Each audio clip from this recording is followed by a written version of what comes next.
और कुड में क्या डिफरेंस है वो हम समझने की कोशिश करते हैं। कैन और कुड, देखिए कैन जो है वो तीन चीजों को दर्शाता है, एबिलिटी, कैपेसिटी और पावर। और कुड भी इन्हीं तीनों चीजों को पास्ट में दर्शाता है। जरा समझना, एबिलिटी मतलब क्या होता है, योग्यता, योग्यता या कुशलता। कैपेसिटी क्या मतलब होता है, सामर्थ्य, सामर्थ्य या क्षमता। और पावर मतलब होता है शक्ति या ताकत। तो क्या इन चीजों को दर्शाता है। जब भी हम लोगों को अपनी एबिलिटी को दर्शाना हो तो कैन को दर्शाएंगे प्रेजेंट में।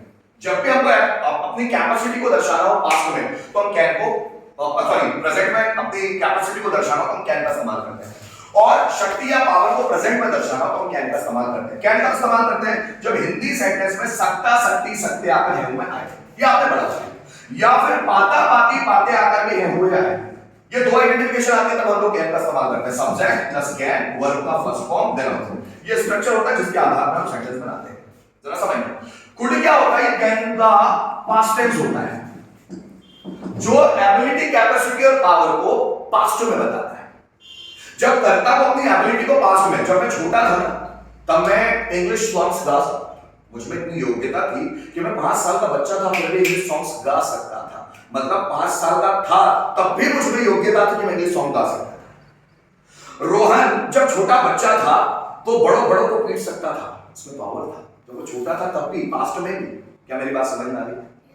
कैलाश खेर बचपन में 22 लैंग्वेजेस में गाने गा सकते थे। बचपन में जब वो 10 साल के थे ना, 22 लैंग्वेजेस में गाने गा सकते थे। बाप रे, इतने इंटेलिजेंट, इतने ज्यादा योग्य, इतने ज्यादा कुशल। तो जब हम लोग एबिलिटी, कैपेसिटी और पावर को पास्ट में दर्शाना चाहते हैं तो कुड का इस्तेमाल करते हैं।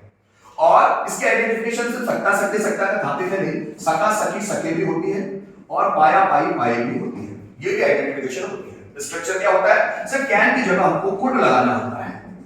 समझना नहीं है कैन की। अब मैं सिर्फ अभी जो कुड है वो पास्ट की बात करूंगा।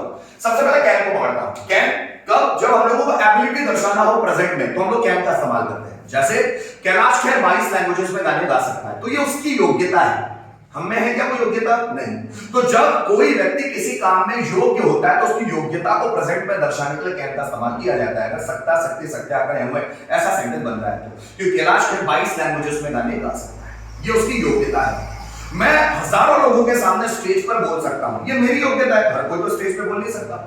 वह फ्लुएंट इंग्लिश बोल सकती है, ये उसकी योग्यता है। वह लोगों को कन्विंस कर सकता है, ये उसकी योग्यता है। हर कोई कन्विंस नहीं कर सकता। स्टूडेंट्स रोजाना 10 घंटे रेगुलर क्लास में बैठ सकते हैं, ये उनकी योग्यता है। बात समझ में आ रही? अगर हम लोगों को कैपेसिटी को दर्शाना हो पास्ट में, कैपेसिटी मतलब क्षमता या सामर्थ्य, जिस लिमिट तक हम काम कर सकते हैं। जैसे वो ग्राउंड में 1 घंटे तक दौड़ सकता है, उसके दौड़ने की कैपेसिटी कितनी है? 1 घंटे। खली 50 रोटियां खा सकता है तो खली की खाने की क्षमता कितनी है? 50, है ना? तो खली 50 रोटियां खा सकता है तो खली की रोटी खाने की क्षमता है 50। महेंद्र सिंह धोनी आधे घंटे तक क्रिकेट खेल सकता है। महेंद्र सिंह धोनी आधे घंटे तक क्रिकेट खेल सकता है। ये मतलब डिस्टर्ब हो जाता है। अरे आ जाए कोरोना यार, क्यों करते हो? आ जाए कोरोना डायरेक्ट, वो पूछने में पूरा लिंक तोड़ जाता है, समझ नहीं आती।